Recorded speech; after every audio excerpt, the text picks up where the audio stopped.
안녕하세요. 대한민국 최고의 강연 최강 1교시에서 강연을 맡은 역사학자 전진성입니다. 저는 부산교대에서 역사를 가르치고 있습니다. 저희 주요 연구 분야는 역사학의 이론과 독일 지성사입니다. 이번 강연부터 총 2회에 걸쳐서 전쟁과 기억이라는 주제로 강연을 하겠습니다. 전쟁은 인류의 역사 내내 끊이지 않았지만 지난 20세기에 일어난 전쟁은 그 이전과는 차원을 달리합니다. 사상자의 숫자도 너무 많지만 그 많은 희생의 성격이 오히려 더욱 참담합니다. 적대 세력에 대한 극단적인 혐오와 그 혐오를 대량 학살로 이어주는 고도의 테크놀로지는 이전 시대에는 볼 수 없는 것들이었습니다. 우리는 과연 역사적 유례가 없는 이 참혹한 전쟁을 어떻게 기억하고 평가해야 할까요? 과연 여태까지 이 전쟁들은 어떻게 기억되어 왔을까요? 오늘 강연 주제는 전쟁과 기억 일부, 홀로코스트입니다.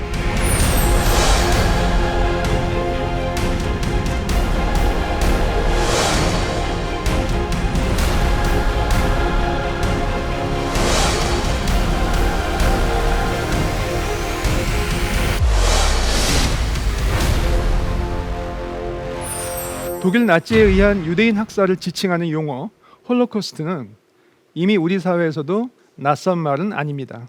홀로코스트는 그리스어 단어를 조합한 합성어입니다. 홀로는 전체를 뜻하고 코스트는 카우스토스, 즉 불태워서 공양한다는 뜻입니다. 한꺼번에 불태워서 공양한다는 뜻이 되는 거죠. 다소 종교적인 어감을 지니면서 약간 냉소적으로 들리기도 합니다. 홀로코스트라는 용어가 사람들의 뇌리에 박히게 된 것은 1978년 방영된 미국 MBC 방송의 미니 시리즈 홀로코스트가 인기를 끌면서부터였습니다. 미국에서 이 용어가 먼저 자리를 잡고 나서 거꾸로 유럽에서도 대세를 굳히게 된 겁니다. 그럼 과연 왜 홀로코스트와 별 상관이 없어 보이는 미국에서 홀로코스트가 주목받게 되었을까요? 아주 직접적으로는 미국 입장에서 남의 나라 잘못을 다루는 것이 별로 부담이 없기 때문입니다. 더구나 2차 세계대전에서 나치라는 악의 세력을 물리쳤다는 도덕적 자부심이 미국인들에게 나치의 사악함을 자꾸 거론하게 하는 이유일 수 있습니다. 이것보다 좀 더 근본적인 이유로는 미국 사회에서 유대인들이 갖는 독보적인 힘을 들 수 있습니다. 늦어도 1960년대부터는 유대인들이 미국 사회의 경제, 정치, 학문, 문화 등 거의 모든 분야에 걸쳐서 확실히 주류 세력으로 자리를 굳혔고 현재도 미국의 유대인 단체들이 홀로코스트에 대한 연구 사업, 추모 시설 건립, 박물관 전시, 영화 제작 등의 엄청난 재정적 지원을 하고 있습니다. 그런데 미국은 정말로 홀로코스트 앞에서 떳떳할까요? 전무후무한 반인류적 범죄에 대해서 미국 사회는 책임질 측면이 없을까요? 일본이 하와이 진주만을 공격해서 미국이 2차 세계대전에 참전하게 되기 전까지 미국 정부는 나치의 유대인 학살에 대해서 함구하고 있었습니다. 모르지는 않았을 텐데 말입니다. 만약 미국이 조금 더 일찍 개입했더라면 수많은 유대인들을 구할 수 있었을 겁니다. 우방 영국이 참전을 애타게 종용했을 때도 미국은 뒷짐만 지고 있었습니다. 만약 일본군의 도발이 없었다면 미국은 아마도 바다 건너 전쟁을 강 건너 불구경하듯이 쳐다보고만 있었을 확률이 높습니다. 미국 입장에서는 유대인 학살 문제보다는 나치가 강한 반공주의 정책을 펼치면서 동유럽 전선에서 공산주의 세력을 무찌르고 있다는 점이 훨씬 더 중요했을 겁니다. 그런데 사실은 미국 정부만이 아니라 미국 사회도 책임이 있습니다. 미국의 우익 세력, 특히 KKK단과 같은 일종의 미국 나치들은 유대인을 미국 땅에서 쫓아내자는 거리 시위를 벌였고 일정한 공감을 얻기도 했습니다. 이렇듯 미국은 홀로코스트에 관한 한 도덕적 자부심을 가질 만한 처지가 못 됩니다. 그런데 이것이 오로지 미국만의 문제일까요? 2차 세계대전이 종전 이래 독일을 제외한 모든 유럽 국가들은 나치의 범죄를 규탄하면서 본인들이 모두 피해자라고 주장했지만 그것은 진실과는 거리가 멉니다. 미국 사회를 포함해서 서양 세계 전체에 만연되어 있던 유대인 혐오, 이른바 반유대주의는 홀로코스트를 가능하게 했던 정신적, 사회심리적 배경입니다. 서양 문명은 기본적으로 그리스도교 문명입니다. 따라서 예수님을 죽음으로 몰아간 유대인들을 좋게 볼 리가 없습니다. 그리스도교의 입장에서 볼 때 유대교도들은 그리스도를 부정하는 이교도들입니다. 뿌리가 같기 때문에 오히려 더 적대적이죠. 흔히 오해되고 있는 것처럼 유대인은 단 하나의 종족은 아닙니다. 유럽에 오랜 세월 살아와서 완전한 백인인 아슈케나지 유대인과 이베리아 반도에서 뻗어나간 세파르트 유대인, 중동에 거주하는 미즈라히 유대인도 있습니다. 이처럼 다양한 사람들을 이어주는 것은 유대교라는 종교적 뿌리입니다. 그것은 엄청난 선민의식을 부여하기 때문에 유럽 안에 살면서도 현지인들과 섞이지 못하고 유대 교도들끼리 따로 모여 생활했고, 또 유럽인들도 그렇게 그들에게 따로 살도록 강요했습니다. 16세기 이탈리아 베니스에는 게토라고 불리는 유대인 거주 지역이 있었는데, 이 용어는 이후에 고립된 유대인 거주 지역을 일반적으로 지칭하는 명사가 됩니다. 어쨌든 유대인은 가까이 보이는 이방인이었기 때문에 혐오의 대상이 되기 쉬웠습니다. 서양의 역사를 보면 유대인은 흑사병이 돌거나 여러 가지 이유로 민심이 횡행할 때마다 늘 희생양이 되었습니다. 유대인 학살은 20세기에 처음 자행된 것이 아닙니다. 유대인들이 사회적 혐오의 대상이 된 것은 단지 그들이 종교가 달라서가 아니라 혐오의 대상이 될 만한 요건들을 두루 갖추고 있었기 때문입니다. 그들은 사회적 약자이면서도 무시할 수 없는 존재였습니다. 그들에게는 직업상 그리스도교가 배척하는 상업과 금융업만이 허용되었기 때문에 결과적으로 일반 그리스도교도들보다 부유해졌습니다. 유대인들의 위세는 18세기 말부터 유럽 사회에서 이른바 유대인 해방이 이루어져서 정상적인 시민권을 부여받음으로써 더욱 강화되었습니다. 유대인들은 이제 공직에도 진출하고 사회의 모든 분야에서 두각을 나타냈습니다.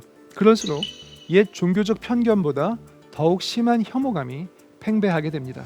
19세기에 인종주의가 나타난 것은 그전까지 유럽 열강들이 몇백 년 동안 식민지 노예들을 착취하고 멸시해온 결과이기도 하지만, 다른 한편으로는 영국을 시작으로 점차로 노예제가 폐지되고 또한 사회에서 늘 배제되던 유대인이 해방된 결과이기도 했습니다. 일종의 반작용인데요. 더 이상 무시해버릴 수 없는 사람들이 새로이 눈앞에 등장했을 때 새로운 혐오의 덫을 그들에게 씌우게 된 것입니다. 그전까지는 별로 문제 삼지 않았던 피부색이 갑자기 중요시됩니다. 피부색이 인간의 우열을 나누는 기준이 된 것은 그리 오래된 현상이 아닙니다. 인간의 피부색과 두개골 등의 외모가 인간의 모든 것을 결정한다는 황당무계한 발상은 의외로 과학의 논리로 정당화되는데요. 특히 우생학이라는 학문은 우수한 인종을 과학적인 방법으로 양산할 수 있다고 주장했습니다. 이것은 바로 나치가 공인하고 활용했던 과학입니다. 그리고 이것은 나치의 유대인 학살이 종결될 때까지 나치 독일뿐만 아니라 독일의 적국인 나머지 서양 국가들에서도 영향력이 매우 컸던 사상입니다. 홀로코스트에 관한 한 미국과 유럽은 그렇게 떳떳하지 않습니다. 뿌리 깊은 종교적 편견과 새로운 인종주의가 결합된 반유대주의는 분명히 유럽과 미국이 나치의 홀로코스트를 방관하게 했던 주요한 이유입니다. 그러나 또 다른 이유도 있습니다. 앞서 잠깐 언급했듯이 나치가 유럽에서 공산주의 세력을 소탕하고 소련으로 쳐들어갔다는 것에 미국과 서유럽 열강들은 은근히 흡족해했습니다. 독일의 히틀러도 물론 오판이었지만 미국이 절대 유럽 전쟁에 개입하지 않을 것이며 결국 영국도 자신의 편으로 돌아설 것이라고 굳게 믿었습니다. 독일 나치는 스스로를 붉은 공산 세력을 유럽 땅에서 몰아내는 새로운 십자군이라고 생각했습니다. 이러한 반공주의는 반유대주의와 절묘하게 결합되었습니다. 나치는 공산주의자들이 대부분 유대인이라고 판단했습니다. 칼 마르크스가 유대인이었듯이 공산주의는 유대인의 사상이라고 생각했던 거죠. 실제로 소련 공산당 수뇌부에는 유대인의 비중이 높았습니다. 유대인들 중에는 사회에 비판적인 좌파 지식인이 꽤 많았습니다. 따라서 나치는 유대인 절멸과 공산당 절멸을 같은 일로 보았습니다. 그리고 이러한 역사적 대업에 다른 서양 국가들도 결국은 동참하게 될 것으로 믿었습니다. 이것은 나치의 어이없는 착각만은 아니었습니다. 독일 나치는 그렇게 외롭지 않았습니다. 주변에 의외로 동맹국이나 친선 국가들이 많았으니까요. 2차 세계대전 때 독일과 이탈리아, 일본이 소위 주축국을 형성해서 서방 국가들과 싸운 것은 잘 알려져 있습니다. 여기에 사실 스페인도 한패였다고 봐야 합니다. 1930년대 스페인 내전에서 진보적인 인민 전선을 누르고 최종 승리를 쟁취한 프랑코 장군의 파시스트 정권은 유럽 대륙을 관통하는 우파 공동전선의 주요한 한 축이었습니다. 프랑스도 예외가 아닙니다.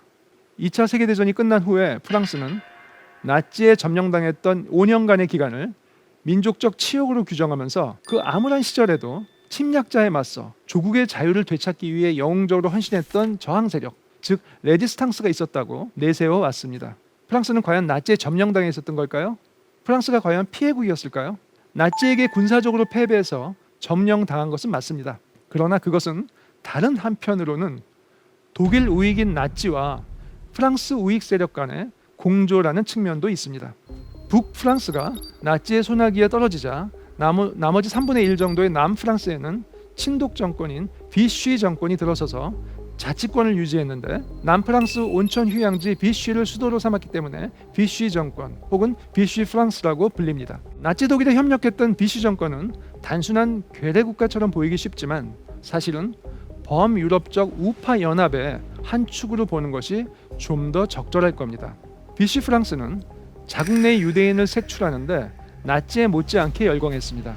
결국 유럽의 절반 이상이 극우 파시스트들의 손아귀에 놓이게 되었던 겁니다. 그런데 전쟁이 끝나고 이 나라들은 전부 나치를 손가락질했습니다. 과연 나치는 악의 세력이고 나머지 유럽은 선의 세력이었을까요? 역사적 진실은 그렇게 단순하지가 않습니다. 여러분, 나치가 혹시 무슨 뜻인지 아십니까? 나치는 민족사회주의, 독일어로 나시오날 조시알리스무스를 줄여서 부르는 말입니다.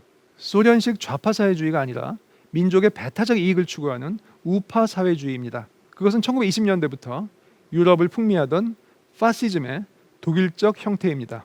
파시즘은 러시아 공산주의 혁명에 맞서는 우파 혁명의 이념입니다. 국가를 없애는 것이 아니라 오히려 국가의 전지전능한 힘을 통해서 모두가 하나로 단합된 나름의 평등 사회를 이루려는 것입니다. 2차 세계대전은 그러한 꿈을 이루려고 일으킨 전쟁입니다. 그래서 1차 세계대전과는 성격이 많이 다릅니다. 1차 세계대전은 서양 열강들 간의 세력 다툼입니다. 쉽게 말해서 서로 영토를 더 많이 차지하려는 전통적인 목표를 지니고 시작된 전쟁입니다. 그렇지만 전쟁 마렵에 전쟁 당사자였던 러시아에서 공산주의 혁명이 발발함으로써 갑자기 전쟁의 판도가 바뀌어 버렸습니다. 그리고 이제 이념투쟁이 전개되기 시작합니다. 자유주의와 공산주의 그리고 새로운 대안으로 등장한 파시즘 내지는 나치즘 간의 3파전이 이루어지게 된 것입니다. 1차 세계대전이 종식된 지 20년 만에 재개된 2차 세계대전은 그저 영토를 더 많이 차지하려는 전쟁이 아니라 이데올로기 전쟁의 성격을 지닙니다. 독일, 이탈리아, 일본이라는 주축국 세력이 너무 강력했기 때문에 일시적으로 자유주의 세력과 공산주의 세력이 동맹을 맺게 되지만 그것은 정말 일시적인 봉합에 불과했습니다. 2차 세계대전을 통해서 독일 나치가 패망해버리자 곧 자유주의와 공산주의 간의 갈등이 노정되고 핵전쟁 직전까지 치닫게 되는데 그것이 바로 미국과 소련 간의 냉전입니다. 이렇게 볼 때 홀로코스트는 2차 세계대전의 역사적 성격을 가장 명확하게 보여주는 사건입니다. 유럽 전역의 유대인을 말살해 가면서 벌인 2차 세계대전은 단순히 영토를 늘리는 전쟁도 그렇다고 민족적 자존심 때문에 일어난 전쟁도 아닙니다. 그것은 공산주의자와 유대인을 척결하는 전쟁, 아니 좀 더 정확히 말하자면 타고난 공산주의자이며 유색인종인 유대인을 척결하여 인종적으로나 이념적으로 오염되지 않은 순백의 백인 민족만의 유럽을 만들기 위한 전쟁입니다. 광기도 이런 광기가 없습니다. 물론 심지어 나치도 처음부터 유대인들을 완전히 말살할 계획은 아니었습니다. 나치의 원래 목표는 아주 현실적인 것이었는데요. 독일인들의 이른바 생활 공간을 획득하는 것이었습니다. 1차 세계대전은 뒤늦게 식민지 쟁탈전에 나선 독일 제국이 오래전부터 전 세계를 주름잡고 있던 대영 제국과 한판 승부를 벌인 전쟁입니다. 독일과 영국은 그 이전까지는 서로 싸워본 적이 없습니다. 그들의 공통의 적수는 늘 프랑스였습니다. 그러나 독일 제국이 갑자기 국력을 늘려서 공세를 펼치면서 대영 제국의 세계 패권을 위협했던 것입니다. 아시다시피 독일은 결국 1차 세계대전에서 패배하고 제국도 와해되어 버립니다. 이처럼 유럽 외부에서 뜻을 이루지 못한 독일은 발상을 바꿔서 이제는 유럽 안에서 팽창을 도모하게 됩니다. 영국과 프랑스가 아프리카와 아시아에 식민지를 건설했듯이 나치 독일은 동유럽의 식민지를 건설하고자 했던 것입니다. 이러한 발상에는 독일 특유의 인종주의가 한몫했습니다. 그들은 슬라브인을 하얀 니그로, 즉 얼굴은 하얗지만 인종적 수준은 흑인과 다를 바 없다고 폄하했습니다. 마치 옛 일제강점기에 일본인들이 식민지 한국인들을 바라보던 시각과 유사합니다. 이제 동유럽에 독일인들이 이주해서 살아가려면 이미 그곳에 자손 대대로 살던 슬라브인들을 더 동쪽으로 밀어내야 했습니다. 그리고 동유럽 곳곳에 터를 잡고 사는 종족으로서 슬라브인들보다도 더욱 열등하다고 판단되는 유대인들을 아예 유럽에서 쫓아내야 한다고 생각하게 되었습니다. 그래서 나치 독일은 한때 유대인들을 멀리 팔레스타인이나 아니면 아프리카 동쪽의 마다가스카르 섬으로 이주시킬 구상도 해본 적이 있습니다. 그러나 그것도 여의치 않았습니다. 팔레스타인에는 이미 유대인들이 자신들의 국가를 건설할 계획을 차근차근 세우고 있는지라 독일 뜻대로 서둘러서 쫓아낼 계획과는 상충되는 측면이 많았고, 아프리카 마다가스카르 섬으로의 이주는 영국이 지중해에서 홍해로 빠지는 길목인 수에즈 운하를 꽉 장악하고 있어서 적국인 독일의 배를 통과시켜 줄 리가 없었습니다. 결국 독일은 가장 편리한 계획을 입안해서 실행에 옮기게 됩니다. 이른바 최종 해결 방안인데요. 유대인종을 아예 말살해 버리는 겁니다. 바로 여기서 극단적인 이데올로기가 작동하게 되는데요. 유대인은 피부색과 사상이 모두 오염된 사악한 공산주의자라는 겁니다. 그래서 아름다운 민족 공동체를 건설하기 위해서는 그들이 마땅히 절멸되어야 한다는 것입니다. 단순히 영토를 늘리는 전쟁이었다면 이렇게 극단적인 발상은 설 자리가 없었을 겁니다. 이처럼 극심한 이데올로기 전쟁인 2차 세계대전은 나치 독일의 패망으로 끝났습니다. 홀로코스트도 막을 내렸습니다. 옛 종교전쟁 이래 인류가 경험해보지 못한 이데올로기 전쟁이 남긴 결과는 정말 끔찍했습니다. 2차 세계대전 중에 죽은 군인과 민간인의 피해는 규모가 너무 커서 믿을 만한 집계가 거의 불가능합니다. 유대인은 약 600만 명이 학살된 것으로 알려져 있습니다. 그러나 정작 중요한 것은 사망자의 숫자가 아닙니다. 중요한 것은 학살의 성격과 의미입니다. 대체 무슨 이데올로기길래 그 정도의 광기를 가능하게 했던 걸까요?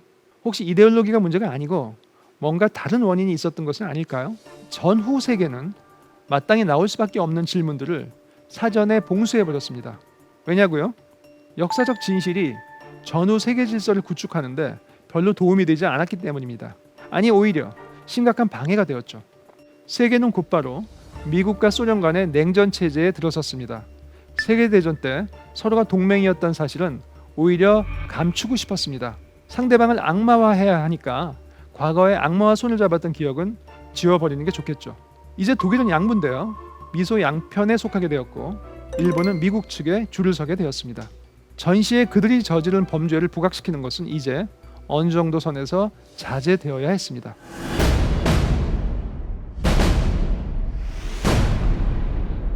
이러한 정치적 분위기 속에서 과거를 가장 편리하게 기억하는 방법은 2차 세계대전에서 홀로코스트의 기억을 가능한 한 지워버리고 끔찍했던 전쟁을 그저 히틀러나 일본의 도조 히데키 같은 호전적인 전쟁 광해 책임으로 전가해 버리는 것입니다.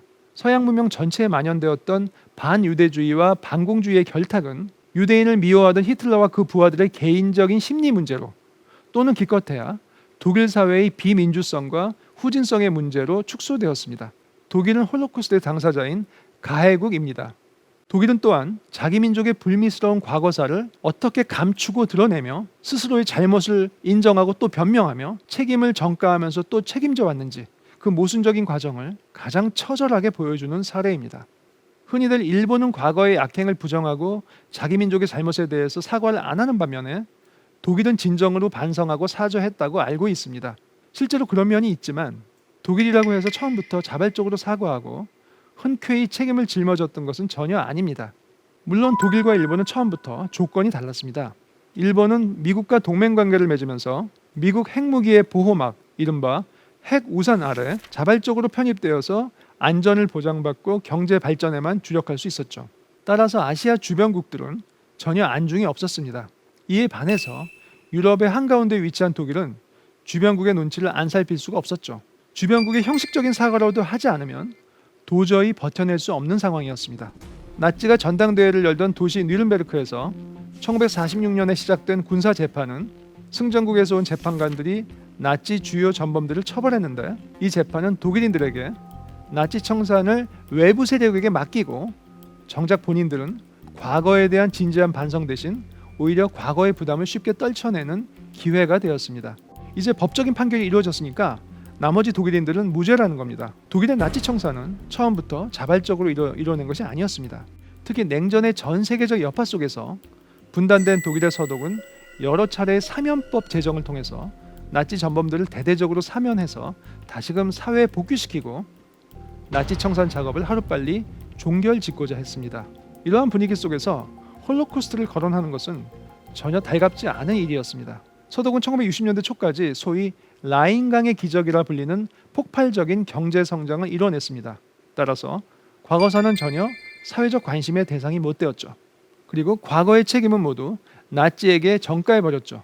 일반인들은 나치의 죄악을 히틀러의 개인적 악덕의 산물로 보는 경향이 강했고요. 지식인들은 그것이 독일 민족의 책임이 아니라 근대 문명의 일반적 위기의 증상이라고 떠들어댔습니다.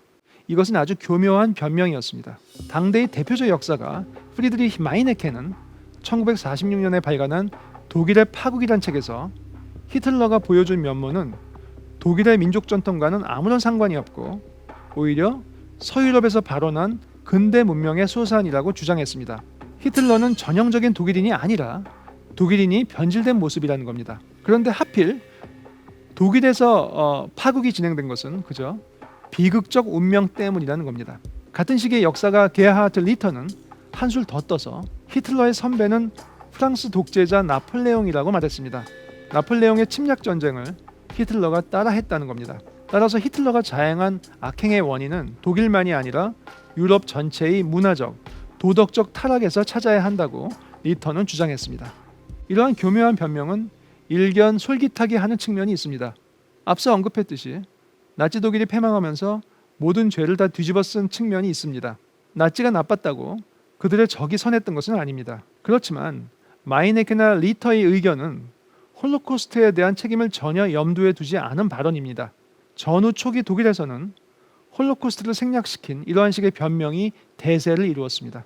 동서독이 다 마찬가지인데요. 방식은 좀 다릅니다. 동독은 아주 뻔뻔하게 책임을 회피했습니다. 자기들은 히틀러에 맞서 싸운 공산주의 영웅들이기 때문에 히틀러의 죄과에 대해서 아무런 책임이 없다는 겁니다. 그들은 심지어 히틀러는 서독인이었다고 주장했습니다. 아주 편리한 변명입니다.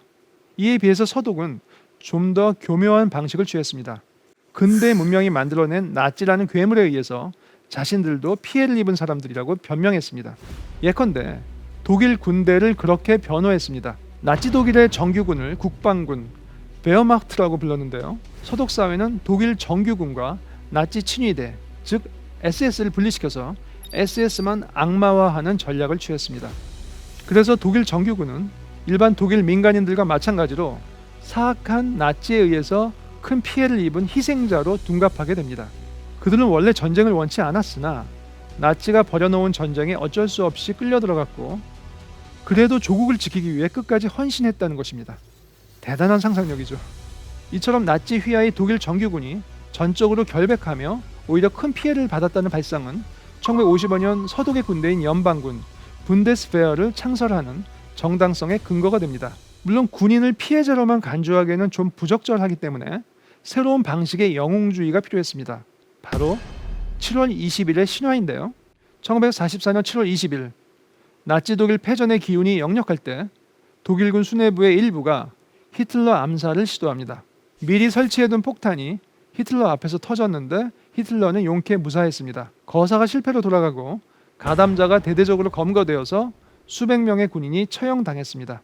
서독사회는 이 거사를 양심의 봉기라고 미화하면서 독일 정규군이 결백하다는 최상의 증거로 삼았습니다. 이때 폭탄을 설치했던 사람이 바로 슈타우펜베르크 대령인데요.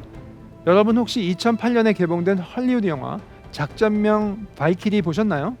바로 이 사건을 다룬 영화입니다. 이때 슈타우펜베르크 대령 역을 맡은 주연 배우는 할리우드 스타 톰 크루즈입니다. 이 영화에서 되게 멋있게 나오는데요. 실제로 슈타우펜베르크 대령은 상당한 미남이었습니다. 양심의 봉기를 상징하는 역사적 인물로 딱 적합했죠. 신화는 영웅을 낳게 됩니다. 거사 구주기를 맞은 1953년 7월 20일에 슈타우펜베르크 대령의 근무처인 독일 최고 사령부가 자리 잡고 있던 곳에 기념 동상이 들어섭니다. 그것은 양손을 결박당한 채 벌거벗은 청년을 묘사한 청동상인데요. 그 옆에 옛 사령부 건물에는 독일 저항 기념관이 설립되어서 나치에 저항한 거룩한 순교자들을 기념하고 독일 민족의 명예를 되찾는 일에 매진하게 되었습니다. 그런데 뭔가 좀 이상하지 않나요? 왜 전쟁이 다 끝나가는데 거사됐죠? 진작 안 하고 말이죠. 사실 이 거사의 주역들은 슈타펜베르크 대령을 포함해서 대부분 나치의 전쟁 도발에 찬성한 사람들이었습니다. 그들은 동유럽에 사는 슬라브인과 유대인을 열등한 인종이라고 생각했고 이들을 절멸하는 데 대해서 별다른 이의가 없었습니다. 물론 너무 잔인한 대량 학살에 환멸을 느껴서 나중에는 정말로 양심의 봉기를 했을 수는 있습니다. 그러나 왜 그 양심이 그 전에는 작동을 안 한 건지 모르겠어요. 사실 그들은 전쟁에 반대한 것이 아니라 군대에 대해서 1도 모르는 히틀러가 자꾸 바보 같은 명령을 내려서 전투를 방해한 것에 대해서 반기를 들었던 것이죠. 1944년 여름, 이제는 패전이 확실해진 순간에 독일 정규군 수뇌부는 양심보다는 군사적 판단에 의거해서 히틀러 암살을 시도했던 것입니다. 이렇게 보면 나치와는 달리 독일 정규군이 결백했다는 생각은 사실상 역사 왜곡이라고 볼 수밖에 없습니다. 독일 정규군이 결백하다는 것은 결국 일반 독일 국민이 결백하다는 얘기입니다. 서독사회에서는 독일인이 가해자가 아니라 피해자였다는 기억이 대세를 이루어갑니다. 전쟁과 국가폭력의 희생자라는 표현이 자주 등장하게 됩니다. 1960년대부터 홀로코스트가 국제적 이슈로 떠오르자 서독인들은 이제 유대인 피해자들에게 강한 공감을 표시하기 시작했는데 마치 자기 민족이 단 20년 전에 대부분 히틀러에 열광했었다는 사실, 나치가 다른 민족이 아닌 바로 자신들이었다는 사실을 잊은 듯 했습니다. 우리가 흔히 알고 있는 서독의 자기 반성과 적극적 사과는 1960년대 중반 이후에 시작된 것입니다. 그것은 생각보다 쉽지 않은 과정이었습니다.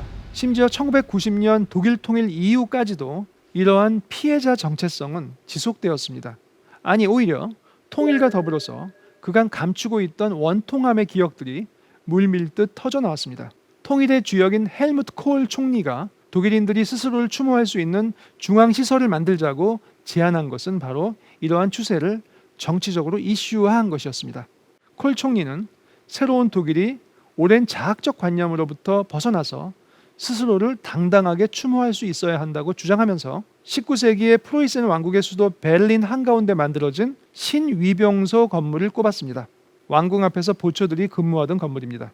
이 유서 깊은 건물은 독일 역사의 한복판에서 영고 성세를 거듭하다가 마침내 새로운 역할을 부여받게 됩니다. 20세기의 양차 대전을 거치며 독일인 자신이 겪었던 고통과 희생을 숨김없이 고백하자는 취지에서 건물 내 한가운데 죽은 아들을 아는 어머니라는 작품이 설치되었습니다. 미켈란젤로의 피에타를 연상시키는 작품입니다. 이 작품은 독일이 낳은 세계적인 예술가 케테 콜비츠의 1937년도 작품을 실제 인물 크기로 4배 확대한 모사품입니다. 콜 총리는 보수적인 기독교 민주연합 소속이기 때문에 통일 후에 우편향 정책을 펼칠지 모른다는 외부의 시각을 민감하게 느끼고 있었습니다. 그래서 진보적인 성향을 지녔던 콜비츠의 작품을 일부러 선택한 것입니다. 이 조각품은 실제로 콜비츠가 전쟁에서 아들을 잃은 어머니로서 인류 보편적인 고통과 사랑을 형상화했다는 점에서 전혀 정치적인 오해의 여지가 없어 보였습니다.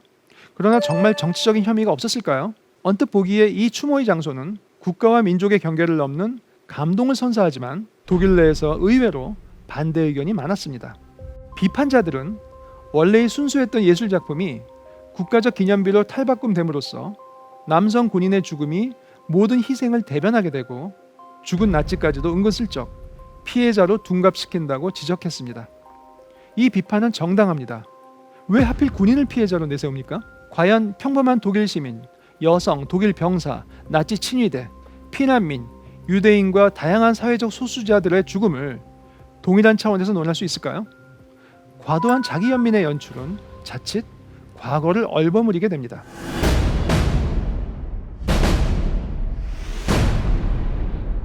이처럼 독일 통일 이후까지도 피해자 정체성이 사라진 것은 아니지만 독일 사회가 전반적으로 가해자 정체성을 갖는 방향으로 전환하게 된 것은 1960년대 중반이었습니다. 가장 큰 변화의 계기는 바로 세대 교체였습니다. 경제 성장에만 몰두했던 아버지 세대를 나치 잔당이라고 비판하는 청년 세대가 등장한 것입니다. 이들은 1968년에 거리로 쏟아져 나와 사회 개혁을 요구했다는 점에서 흔히 68세대라고 불립니다. 이들은 그 옛날 가해자였던 아버지 세대가 이제 와서 피해자인 척하고 있는 것을 심각한 위선이라고 보았습니다. 그리고 독일 민족은 진심 어린 도덕적 반성이 필요하다고 생각했습니다.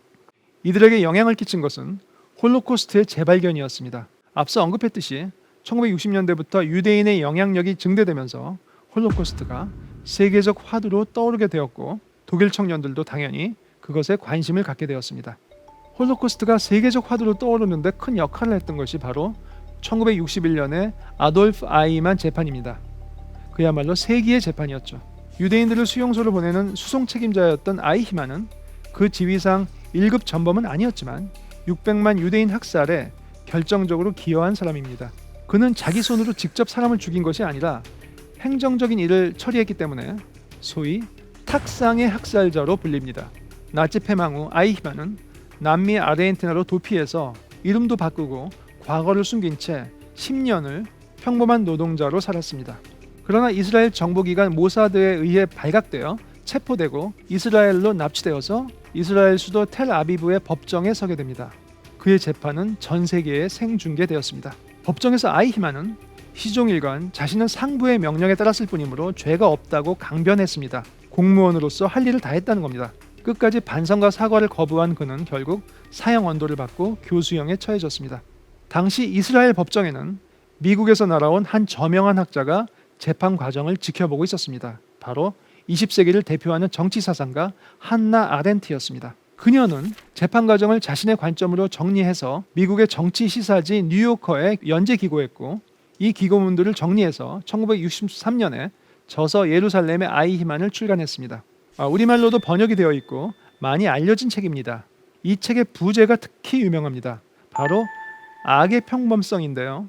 수많은 논쟁을 유발한 개념입니다. 한나 아렌트는 유대계 독일인입니다. 그녀는 나치를 피해서 미국으로 망명했고 전후 미국의 대표적 정치 사상가로 자리 잡았습니다. 그녀는 아이히만 재판을 이스라엘 법정과는 다른 시각에서 접근했습니다. 아이히만은 그저 하급 책임자로서 주요한 사안의 결정권을 지니지 못했기 때문에 형법적 기준으로 죄를 묻기에는 그다지 적합하지 않다고 보았습니다. 아렌트는 자신의 저서 예루살렘의 아이히만에서 아이히만이 저지른 죄의 본질에 대해서 탐구했습니다. 아이히만은 악마가 아니었습니다. 아렌트는 아이히만의 특별하지 않은 모습에 경악했습니다. 그저 위에서 시키는 대로 맡은 바 직분을 열심히 수행한 노예 근성에 대해서 경악을 금치 못했습니다. 과연 악의 평범성은 무엇을 의미할까요? 아이히만처럼 별 볼 일 없는 평범한 사람도 얼마든지 세상에 악에 기여할 수 있다는 뜻일까요? 당시 사람들은 그렇게 이해했습니다. 그래서 이 책이 나오기도 전에 벌써부터 뉴요커지에 실린 그녀의 기사를 보고 유대인들의 분노가 폭발했습니다. 물론 유대인들이 분노한 가장 큰 이유는 그녀가 나치와 협력한 유대인 지도자들의 실상을 과감히 폭로한 데 있었지만 아이히만을 해석하는 그녀의 관점에 대해서도 심히 불만이 많았습니다. 나치에 의해서 고통받은 유대인들이 보기에 이 극악한 범죄자를 마치 평범한 사람처럼 취급하는 관점은 그릇된 것이었습니다. 나중에 밝혀진 바에 따르면 실제로 아이히만은 아무 생각 없이 서류에 도장이나 찍던 탁상의 학살자가 아니라 출세를 위해서라면 어떤 나쁜 일이든 도맡아 하던 달코 다른 정치꾼이었습니다. 그렇다면 어떻게든 처벌을 피해보려고 꾸민 아이히만의 바보 전략에 순진한 철학자가 속아 넘어갔던 걸까요? 제가 볼 때는 전혀 그렇지 않습니다. 흔히 오해되고 있듯이 아렌트가 말하는 악의 평범성은 아무 생각 없이 살아가는 우리 모두가 죄인이라는 식의 뜬구름 잡는 논리가 아닙니다. 한나 아렌트는 결코 그렇게 단순한 사상가가 아닙니다.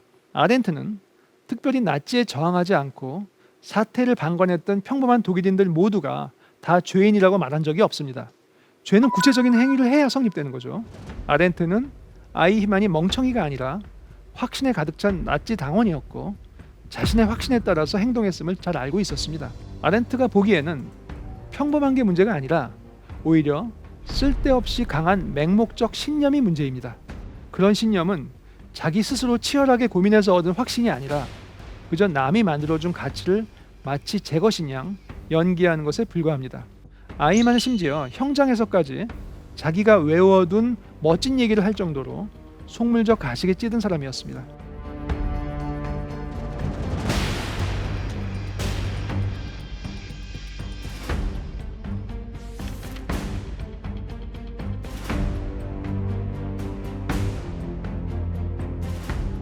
바로 이런 뜻에서 아렌트는 아이히만을 괴물이 아니라 광대라고 평가했습니다.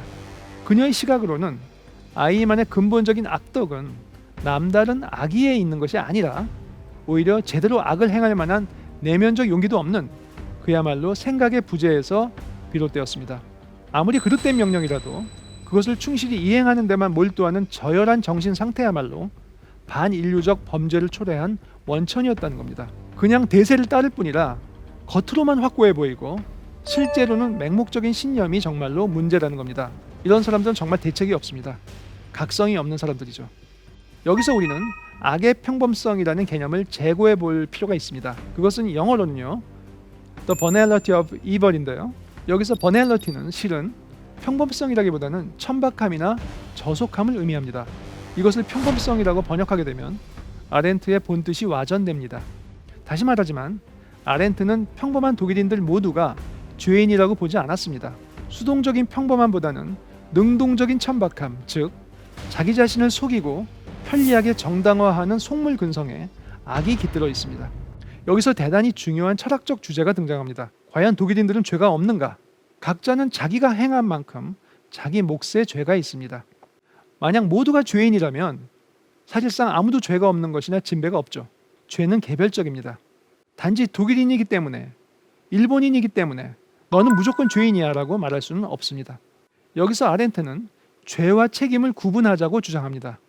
비록 죄를 물을 수는 없더라도 세상의 불의에 동조하거나 의롭게 맞서지 못해서 결국 파국이 초래되도록 방치한 정치적 책임은 있다는 겁니다. 저는 한나 아렌트의 결론은 다음과 같은 것이라고 생각합니다. 독일인들이여, 직접적인 죄가 없다고 해서 책임을 회피하지 말라. 실제로 독일 지식인들은 아렌트의 메시지를 그렇게 이해했습니다. 아렌트의 정치적 책임에 대한 주장이 서독 연방의회에서도 거론되었다는 사실이 입증합니다. 세계의 재판인 아이히만 재판과 한나 아렌트의 저서는 독일인들을 각성시키는 매우 중요한 계기였습니다.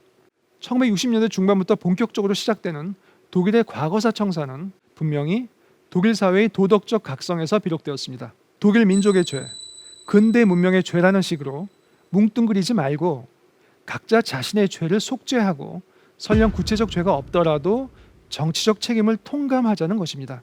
이러한 대오 각성을 결코 가볍게 보아서는 안 됩니다. 이러한 각성이 없는 형식적인 과거사 처리가 얼마나 부질없는 것인지는 동독의 경우를 보면 분명해집니다.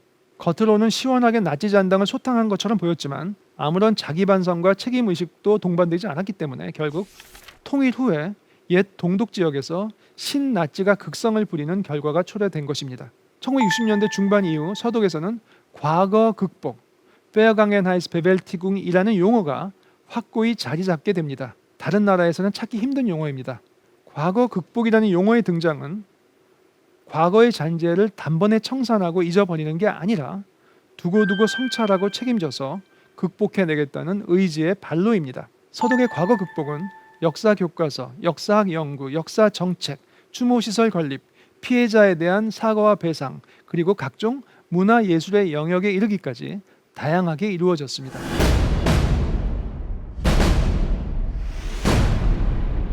이러한 과거 극복 노력의 추이를 가장 가시적으로 보여주는 곳이 바로 추모시설입니다.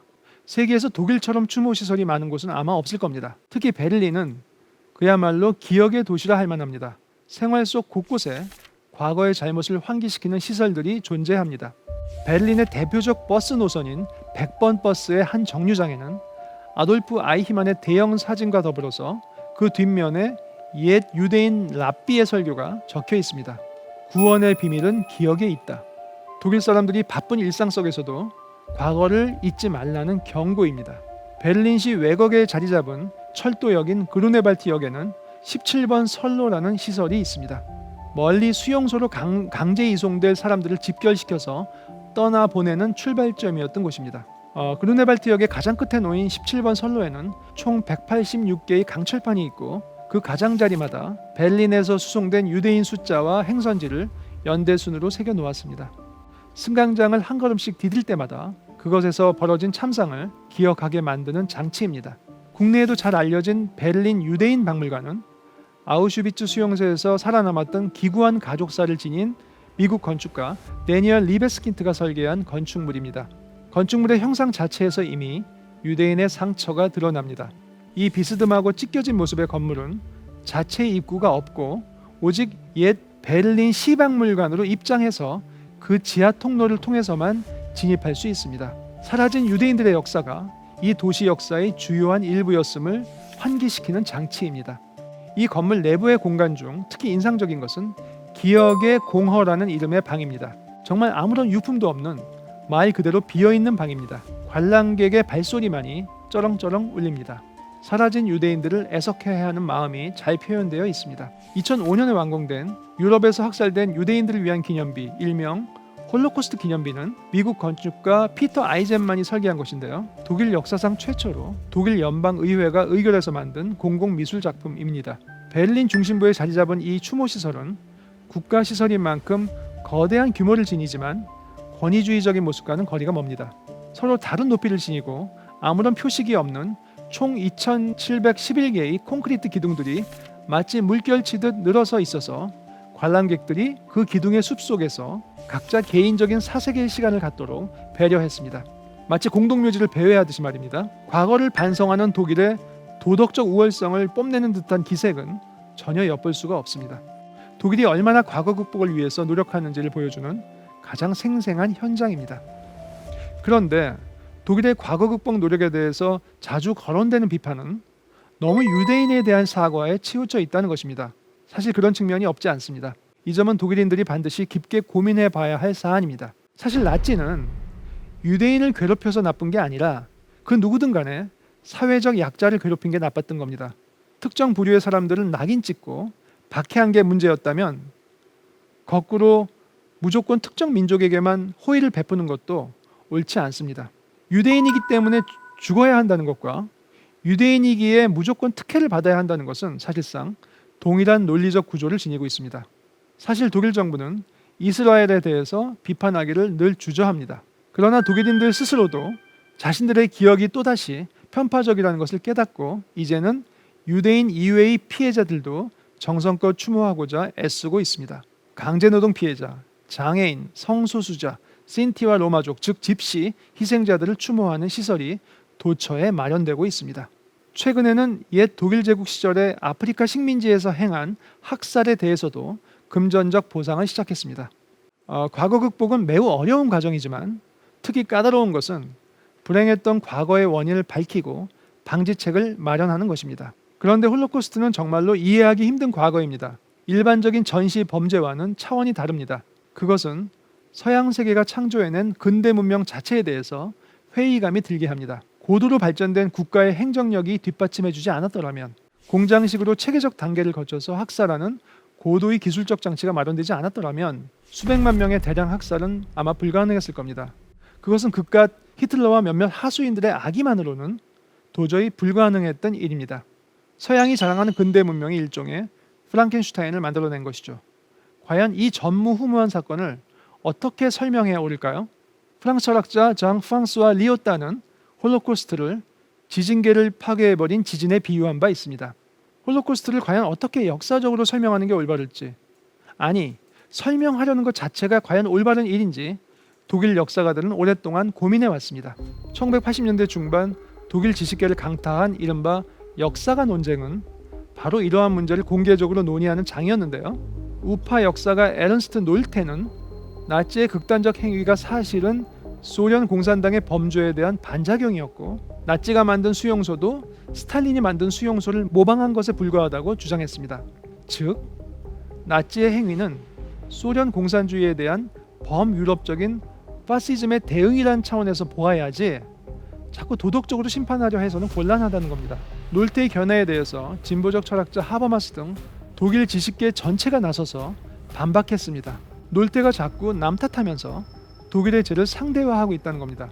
아무리 소련의 죄가 커도 나치에 비할 바는 못 된다는 겁니다. 독일의 죄는 아무리 반성하고 사과해도 결코 씻기지 않는다는 의견이 대세를 이루었습니다. 이때는 1980년대였습니다. 이미 서독사회의 자기 반성이 상당히 무르익었을 때죠.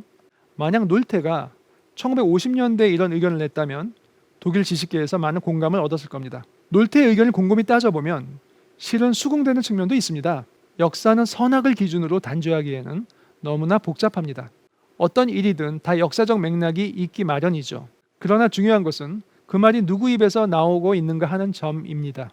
예컨대 우리는 이렇게 말할 수 있습니다. 일본 제국주의만 나쁜 것이 아니라 프랑스와 영국 등 서양 제국주의 국가들도 일본에 못지않게 나빴다. 맞는 말입니다. 착한 제국주의란 없습니다. 그러나 이 말을 우리 한국인이 아니라 일본인이 했다고 칩시다. 그럼 그 말이 과연 같은 뜻이 되나요? 전혀 다른 의미가 됩니다. 즉, 같은 말도 누가 말하느냐에 따라서 뜻이 완전히 달라지는 겁니다. 적어도 독일인들이 현대 문명의 일반적 위기이니 뭐니 다른 나라도 똑같이 나빴느니 하는 말은 결코 해서는 안 되는 것입니다. 이처럼 홀로코스트를 다른 범죄와 견주면서 상대화하는 것도 문제지만 정말 어이없게도 아예 그 역사적 사실 자체를 부정하는 논리도 여전히 존재합니다. 세계 인류가 다 아는 역사적 사실이 되었음에도 불구하고 여전히 노골적인 부정론이 제기되는 걸 보면 역시 과거 극복이란 쉽지 않다는 생각이 듭니다.